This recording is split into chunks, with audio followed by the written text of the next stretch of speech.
Hey everyone, Ash here, and I'm going to go over the most effective strategies I use to lease them up. Stay till the end because I'm going to give you my number one strategy at the end, so you don't want to miss it. If you like this video, please comment, like, and subscribe.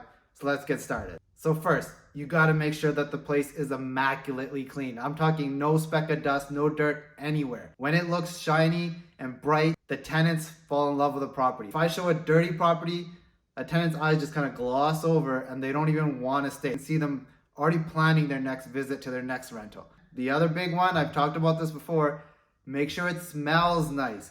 Put in some Febreze air fresheners. People buy with all their senses. They buy with their sight, they buy with their smell too.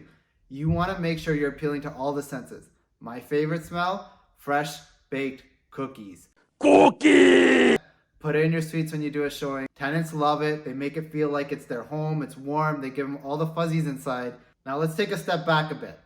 What about setting up the showing? I've had so many no-shows, it is exhausting. I've had tenants say, hey, we're on our way, or we're outside the front door, and then I go drive over there and there's no one to be found, and when I call them, there's no answer. I don't do a showing without a filled out rental application. If someone doesn't have the time to fill out a rental application, they are not that seriously interested, so there's no point showing them. Now there's actually one more bonus tip about setting up before a showing.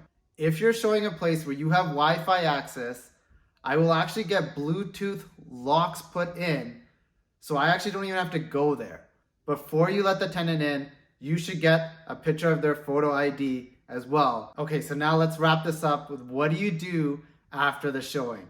The mentality of a tenant is they're gonna look at as many places as possible, put their application in as many places as possible, see what sticks, and then go with the ones that they like the most out of what stuck. So the way to get around this, you have to take an application deposit. A lot of tenants might be afraid to give that deposit, but again, that's just weeding out people that you don't want. Once you have the deposit, they are locked in.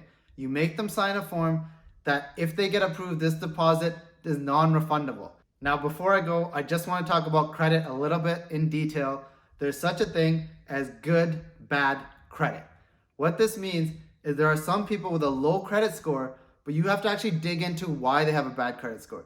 Did they have a major medical issue that caused a lot of bills to pile up? Or did they have an eviction pending and rent owed?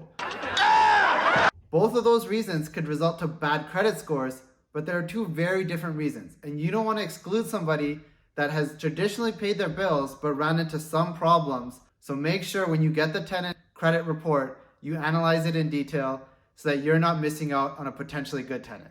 If you like this video, please like, comment, and subscribe. I hope it helped.